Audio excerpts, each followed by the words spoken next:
Tuesday the 2nd of February 2026. It's Anthony E C Linford here from Galston in Great Yarmouth in the county of Norfolk. Here's the last part of my radio play, 72 Hours. This is from the final draft of the working script. Just to set the scene a little, the play is about a radio DJ who is still on the air on a late night talk show during literally the apocalypse of a city that he is broadcasting in. The hospitals have been hit by nuclear blasts, and the surrounding structure, including the building that he is in, is starting to collapse. He's there on his DJ console with Janet, his assistant, in the control room, and she is still taking calls. A distant, sickening crack. Then the sound of the building giving way, somewhere close. Not the long drawn-out roar of the initial blast. This is sharper, more intimate, concrete tearing itself apart. A phone line clicks. Not clean, a faint, wounded sound, but it stays open. We cut to the interior of the Nightline studio. Emergency red light on now, only. It pulses weakly, throwing the studio into a slow heartbeat of shadow. Janet stands at the console, blood still seeping through the makeshift dressing at her side. Her makeup is smeared, mascara cut with concrete dust, tears carving pale channels down her face. She looks past the desk. We move to Callum, pinned beneath it, crushed at an impossible angle, his body utterly still.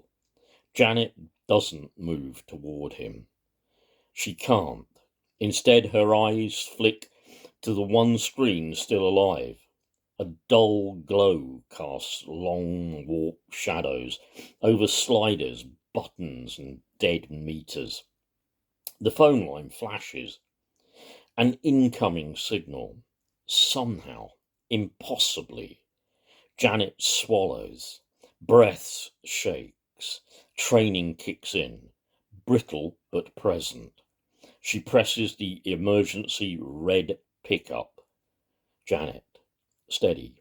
Professional. Just Nightline. A beat. Static. Wind hollowing faintly. A voice comes through, distant, higher up, touched with panic, held tight. The caller, voice only. I can see your building. Half of it's gone. Janet closes her eyes for the briefest of moments.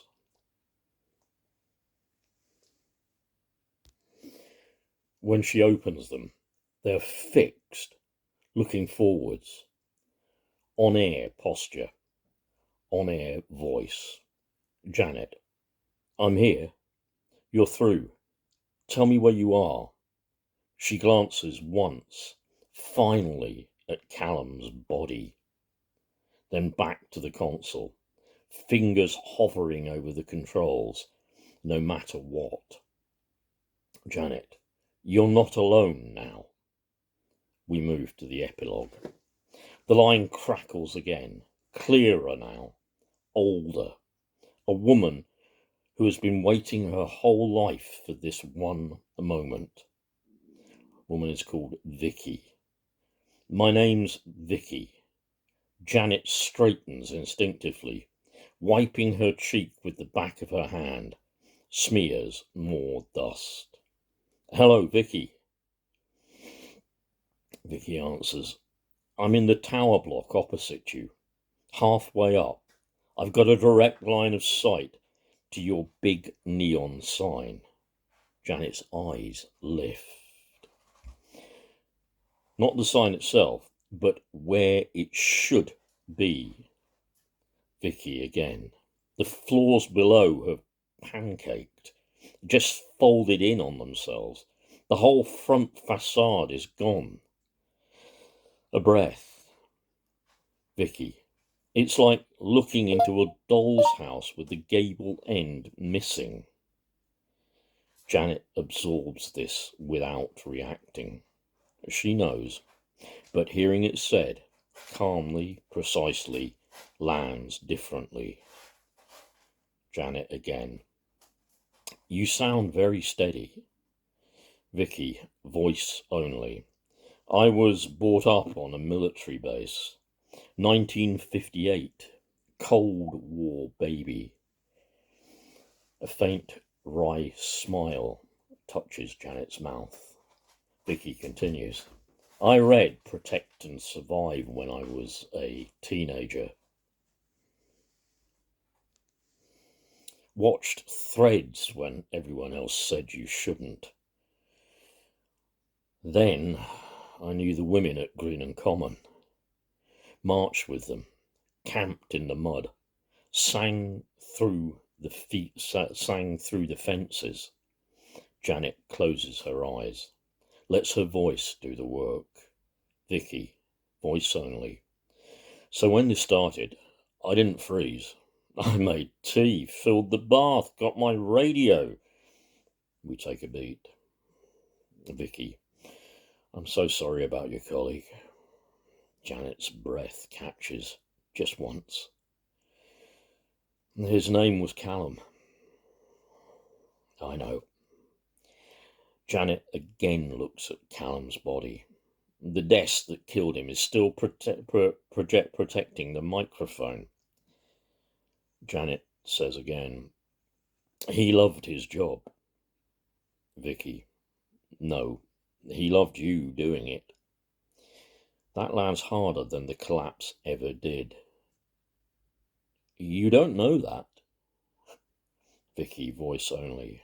I rang in years ago when I was lonely. He kept the line open long after the red light went off. A pause. Vicky, you were always there, just out of frame. I'm not sure I got what... Janet sits down now, finally, slides down the console until she's on the floor, now near Callum. We never said it. You didn't have to. Static rises. Somewhere something else collapses. Vicky, this is the part where the noise stops.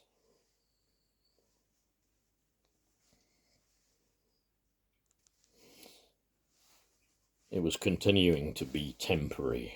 Now it ceases. Janet nods, even though Vicky can't see it. Janet again. What do we do? Vicky. We stay. We stay useful. We stay kind. Then, gently, and when it's time, we stop being afraid. Janet reaches out, takes Callum's hand. The emergency light flickers once, twice. Thank you for staying on the line. Vicky, that's what it's for. The signal fades, not abruptly, not tragically, just enough. The last thing we hear is Janet's breathing. Steady now, held. The red light finally goes out. That is the end of 72 Minutes by Anthony E C Linford of Great Yarmouth. If you like it, please share widely. a warning from that as well. Just imagine, maybe that might actually happen. So this boomer is signing off with the words, Palestine will be free.